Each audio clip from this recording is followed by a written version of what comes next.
Bien, salut tout le monde, c'est Chema. Aujourd'hui, on se retrouve pour une petite vidéo présentation de mes nids et aires de chasse.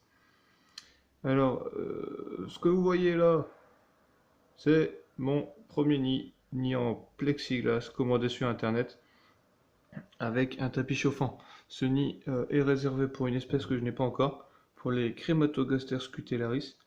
Je vais ce week-end dans le coin de Toulouse et j'espère, vu qu'on est en pleine période d'essaimage, pouvoir trouver une reine Crématogaster scutellaris et du coup la mettre dedans. Ils seront bien aises, d'où le tapis de chauffage qui servira à monter un peu la température pour ces fourmis qui aiment bien la chaleur. Ensuite, deuxième nid que j'ai fait moi-même, un nid en plâtre, donc une connectique à ce niveau-là pour pouvoir mettre un autre nid ou une aire de chasse, mais l'aire de chasse, je l'ai déjà pris, j'ai déjà eu cette connectique là pour l'aire de chasse. L'aire de chasse que j'ai fait moi-même aussi, donc en plâtre. Donc ce nid là sera réservé pour les Lasus Niger, vidéo de la semaine dernière. Si vous ne l'avez pas vu, vous pouvez aller la voir. Alors, petite partie, comment on dit ça déjà? Ouais, je sais plus, bah, pour humidifier le nid. Donc on met l'eau de là, l'eau s'en va en faisant comme ça dans le nid. Donc là, cette partie-là sera plus humide que cette partie-là. Donc les fourmis pourront choisir tranquillement. Bah voilà, premier nid que j'ai fait, la vitre, enfin c'est pas vraiment une vitre, c'est une plaque de plexi. Donc là voilà. Donc ce nid-là est réservé pour les Lasus niger et cette aire de chasse aussi. Pour les Lasus flavus, il va falloir que j'en fasse un, mais il faut que j'aille racheter du plexiglas, j'en ai plus, je l'ai utilisé pour le nid en bois, on verra juste après. Donc voilà, petite aire de chasse. Alors, la boîte est un peu sale, pour ça que j'ai fait la connectique là-bas derrière. Là comme ça je peux voir les fourmis un peu à travers. Donc j'ai décidé de faire faire un fond en plâtre pour faire un sol. Puis une sorte de petite colline, un petit trou par où les fourmis pourront passer. Je me suis dit ça peut faire un petit style et je suis pas mécontent. Donc voilà. Donc comment je fais ces nids-là? Ce nid-là je l'ai fait avec de la pâte à modeler du plâtre fin de Paris. Donc j'ai lui renversé la... En gros il faut prendre le nid à l'envers. Donc la plaque de plexi était de l'autre sens. J'ai mis la pâte à modeler pour faire les salles plus les galeries. Ensuite on coule le plâtre et puis bah voilà le résultat. Puis ensuite, une fois que le plâtre est séché, on retourne. Donc on a cette face là, sauf que là-dedans il y a la pâte à modeler. Donc on retire la vitre. J'ai fait une petite encoche à ce niveau-là. Il y a une petite encoche, voilà. Donc là on retire la vitre et puis ensuite on retire la pâte à modeler du nid pour avoir les galeries et les salles. Donc ensuite j'ai une petite aire de chasse pour les jeunes fondations. Donc là je branche une connectique, c'est un trou de 10 et là il y a un autre trou de 10. Donc en gros ici je peux brancher un tube donc avec la colonie et ici je peux brancher un autre tube ou brancher directement un nid pour essayer de faire un transfert, pour faire un déménagement plutôt gentil. Donc cette boîte là s'ouvre facilement. Elle est un peu fendue ici, mais bon, c'est juste fendu, c'est pas cassé. Donc les fourmis ne pourront pas passer. Et facile d'ouverture avec... ensuite, je vais regarder pour mettre de l'huile de paraffine tout autour pour pas qu'elle s'échappe. Voilà.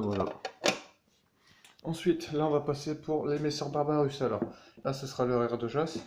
Donc, grosse caisse. Donc là pour l'instant j'ai pas fini, hein. C'est en cours, donc la caisse est assez grande, je peux mettre ma main facilement et j'ai de très grandes mains.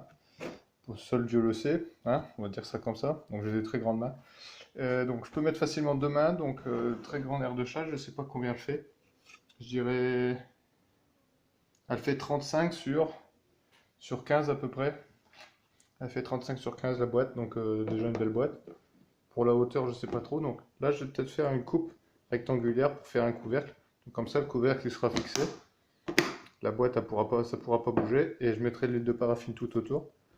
Et comme ça, j'aurai une ouverture pour pouvoir donner à manger, nettoyer l'aire de chasse facilement. Et sans que les fourmis puissent s'échapper. Parce que dans l'autre aire de chasse, j'ai déjà eu 2 évasions.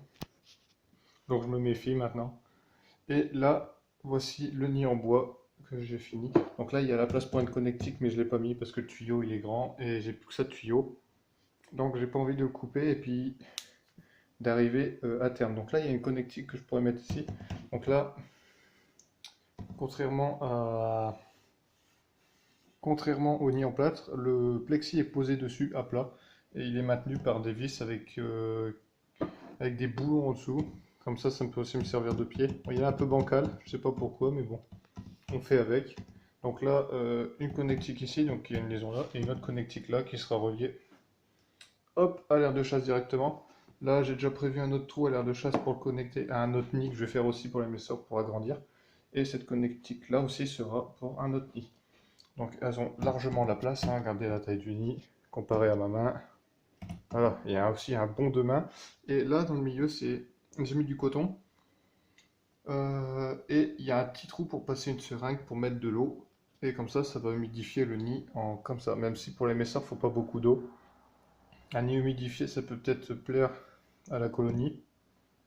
Donc, j'ai pas mis d'eau, pourquoi? Enfin, j'ai mis du coton, pourquoi? Parce que l'eau directement sur le bois risque de faire gonfler le bois et du coup, ça risque peut-être de faire péter ma plaque de plexi. D'une, c'est une raison, mais ça m'étonnerait quand même. Et ensuite, pour pas que l'eau creuse le bois petit à petit en restant dedans. Du coup, le coton est humidifié. Je renvoie un coup de temps en temps. C'est mon doigt qui vient de craquer, vous en faites pas. Je renvoie un coup de temps en temps, hop, avec la seringue dedans de l'eau. Et ça reste humidifié. Donc, ce nid-là, je l'ai fait quand? La semaine dernière. Je suis pas mécontent du résultat, il est pas mal, je l'aime bien. Et puis, bah voilà, c'est les nids que j'ai en ma possession. Du coup, récapitulatif. J'ai un peu de mal. Je veux la faire vite la vidéo, mais faut que je me calme. Trop rapide là. Donc là, dans ce nid-là, l'émisseur Barbarus, qui a un bon développement. Cette petite boîte air de chasse, à mon avis, je vais essayer de connecter les Lasus Flavus. On verra bien. Mais pour l'instant, dans le tube, il se développe très bien, donc pourquoi les mettre dedans. Dans celui-là, Lasus Niger, avec l'air de chasse, voilà, tranquillement. Donc là, il y a la place pour environ, ouais, je dirais entre 1000 et 1500 ouvrières, je pense. Et dans le nid en bois, je pense qu'on peut atteindre facilement les 3000 ouvrières. Il est assez grand. Et là, dans ce nid-là, si je trouve une reine ce week-end, les Crématogaster scutellaris. Et dedans, il pourrait y avoir ouais, 1500-2000 ouvrières de Crématogaster scutellaris, petite fourmi. Et puis bah voilà, c'est tout pour cette vidéo. Je vous remercie d'avoir regardé. N'hésitez pas à partager, laisser un pouce bleu, un commentaire, ça peut faire plaisir. Et surtout, bah, passez une bonne rentrée pour ceux qui rentrent pas longtemps après. Et puis bah à la prochaine. Ciao ciao.